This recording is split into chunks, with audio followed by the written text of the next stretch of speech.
আসসালামু আলাইকুম everyone, welcome to our tasty kitchen. আপনারা সবাই কেমন আছেন? আমরা ভালো আছি। আপনাদের সবাইকে শুভেচ্ছা জানিয়ে আজকে শুরু করব খাসির মাংস দিয়ে শাহী খিচুড়ি। খুব সহজভাবে বানিয়ে দেখাবো বন্ধুরা। আশা করি আমার এই রেসিপিটি আপনাদের কাছে অনেক ভালো লাগবে। ভিডিওটা প্রথম থেকে শেষ পর্যন্ত দেখার জন্য আপনাদের কাছে অনুরোধ রইল, কথা না বাড়িয়ে চলুন মূল কাজে যাওয়া যাক। প্রথমে আমি নিয়ে নিচ্ছি এখানে 600 গ্রাম খাসির মাংস, হাড় চর্বি সহ খাসির মাংস নিয়েছি। আর খাসির মাংসগুলো আমি এরকম টুকরো করে কেটে নিয়েছি। কেটে নিয়ে খুব ভালোভাবে ধুয়ে নিয়েছি। এখন আমি খাসির মাংসটাকে এক সাইডে সরিয়ে রাখবো। এরপরে নিয়ে নেবো, তো আমি নিয়ে নিয়েছি এখানে দুটো গাজর। গাজরের খোসাটাকে ছাড়িয়ে গাজরটাকে এরকম করে কেটে নিয়ে খুব ভালোভাবে ধুয়ে নিয়েছি দুটো মিডিয়াম সাইজের পেঁয়াজকে কুচি করে খুব ভালোভাবে ধুয়ে নিয়ে আর 5টা কাঁচামরিচ নিয়ে নিয়েছি। এরপরে নিয়ে নেবো 300 গ্রাম আলু। আলুর খোসাটাকে ছাড়িয়ে আলুগুলোকে আমি এইরকম টুকরো করে কেটে নিয়ে আর খুব ভালোভাবে ধুয়ে নিয়েছি। এখন আমি দিয়ে দেবো স্বাদ মতো লবণ। লবণটা দেওয়ার পরে দিয়ে দেবো হলুদ গুঁড়ো, দিয়ে খুব ভালোভাবে মাখিয়ে নেব।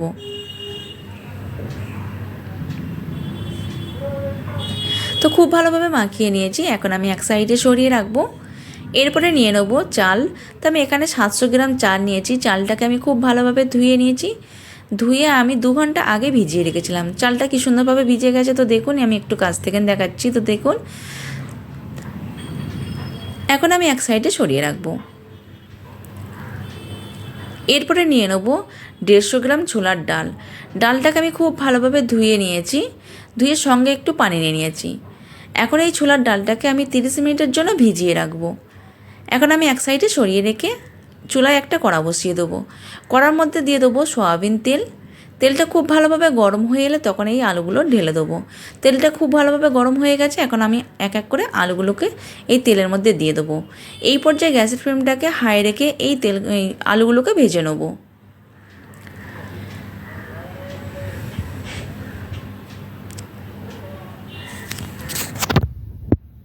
তো আলুগুলো ভাজা হয়ে গেছে। এখন আমি আলুগুলোকে উঠিয়ে নেব।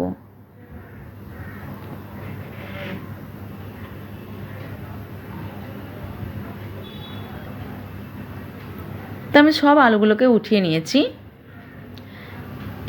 এরপরে আমি গাজরের মধ্যে দিয়ে দিচ্ছি একটু হলুদ আর একটু লবণ দিয়ে খুব ভালোভাবে মিশিয়ে নিয়ে আর এই তেলের মধ্যে দিয়ে গাজরটাকেও ভেজে নিয়েছি। এখন আমি চুলার মধ্যে এক প্রেসার কুকার বসিয়ে দিয়েছি। আলু আর গাজরের যে তেলটা আছে সেটা একটু ছেঁকে নিয়ে এই প্রেসার কুকারের মধ্যে ঢেলে দেবো। দিয়ে সঙ্গে আরও একটু তেল দিয়ে নেব। তেলটা খুব ভালোভাবে গরম হয়ে এলে তখন পেঁয়াজ কুচি দিয়ে দেবো। তো পেঁয়াজ কুচি দিয়ে দিলাম। পেঁয়াজের কাঁচা গন্ধটা চলে যাওয়া পর্যন্ত পেঁয়াজটাকে ভেজে নেব। তো আমি এখন দিয়ে দেবো মাংস। সব মাংসটা দেওয়া হয়ে গেছে। আমি 1 মিনিট এই মাংসটাকে এই তেলের সঙ্গে খুব ভালোভাবে কষে নেব।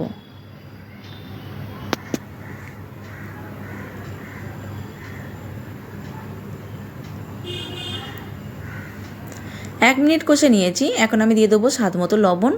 লবণটা দিয়ে আমি আরও 2 মিনিট কষে নেব।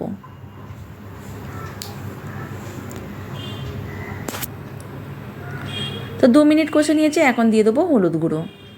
তো হাফ চা চামচের কম হলুদ গুঁড়ো দিয়ে দেবো। হাফ চা চামচের একটু বেশি লঙ্কা গুঁড়ো দিয়ে দেবো। ঝালটা আপনারা আপনাদের টেস্ট অনুযায়ী দিয়ে নেবেন। আর দিয়ে দেবো ধনে গুঁড়ো উঁচু করে 1 চা চামচ। আর জিরে গুঁড়ো হাফ চা চামচের একটু বেশি। দিয়ে দেবো গোলমরিচ গুঁড়ো, 5টা কাঁচামরিচ, 4টে তেজপাতা দিয়ে আমি 3 থেকে 4 মিনিট কষে নেব।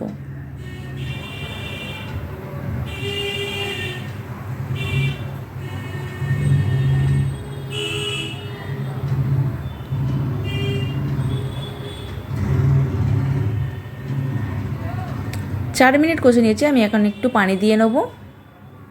দিয়ে দেবো গরম মশলা হাফ চা চামচের একটু বেশি। দিয়ে দেবো উঁচু করে 1 চা চামচ আদা রসুনের পেস্ট। আর দিয়ে দেবো 150 গ্রাম টক দই। টক দইয়ের পাত্রটা ধুয়ে আমি একটু পানি দিয়ে নেব। দিয়ে আমি 6 মিনিট কষে নেব।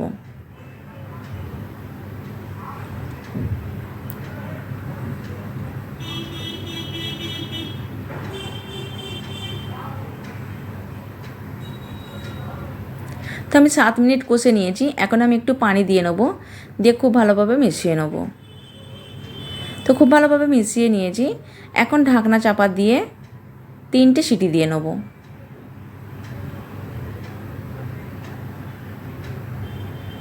তো প্রেসার কুকারটা ঠান্ডা হয়ে গেছে, ঢাকনাটা উঠিয়ে নিচ্ছি, দিয়ে আমি আরও 1 মিনিট মতন কষে নেব।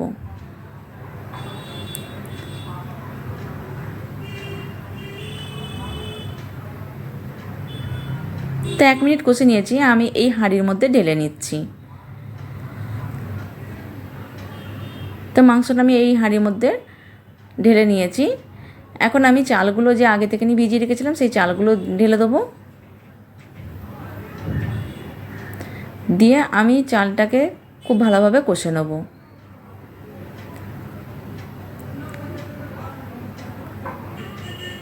এখানে আমি নিয়ে নেবো 3 চা চামচ গোলাপ জল, আর নিয়ে নেবো 3 চা চামচ কেওড়া জল। এখন এক সাইডে সরিয়ে রাখবো। আর এরপরে নিয়ে নেবো আমি আলু আর গাজরটা যে ভেজে রেখেছিলাম সেইটা দিয়ে আমি কষে নেবো। তো চাল থেকে যে পানিটা আছে, যে সেই পানিটা শুকিয়ে যাওয়া পর্যন্ত আমি চালটাকে কষে নেবো।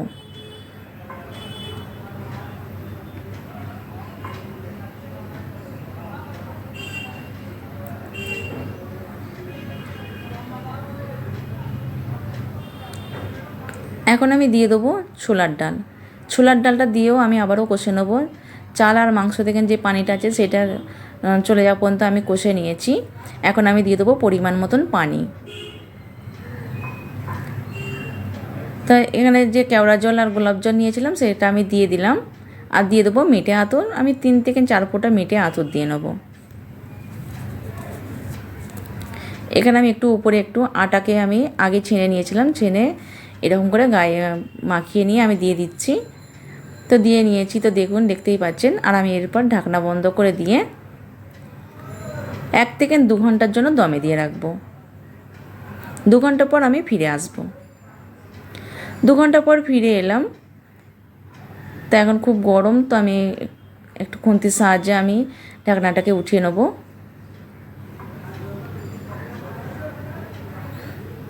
তো মাশাআল্লাহ কত সুন্দর হয়েছে এই শাহী খিচুড়িটা। আশা করি আমার এই রেসিপিটি আপনাদের কাছে অনেক ভালো লাগবে।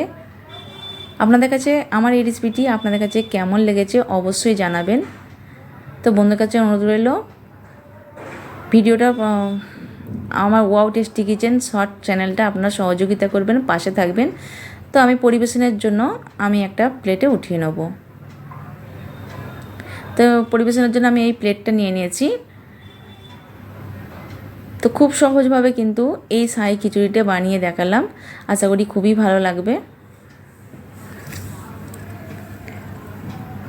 তো বন্ধুরা, ওয়াও টেস্টি কিচেন শর্ট বা এই চ্যানেলটা আপনারা সহযোগিতা করবেন, পাশে থাকবেন সবসময়। আমিও আপনাদের পাশে থাকব। আমার এই রেসিপিটি আপনাদের কাছে কেমন লেগেছে কমেন্টে অবশ্যই জানাবেন। খুব ভালো লাগলে বন্ধুদের কাছে শেয়ার করে দেবেন।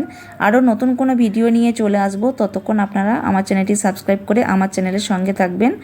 ভিডিওটা যে যেখান থেকে নিয়ে দেখছেন অসংখ্য ধন্যবাদ। সবাই ভালো থাকবেন, সুস্থ থাকবেন, আর আমাদের সবার জন্য দোয়া করবেন। আল্লাহ হাফিজ।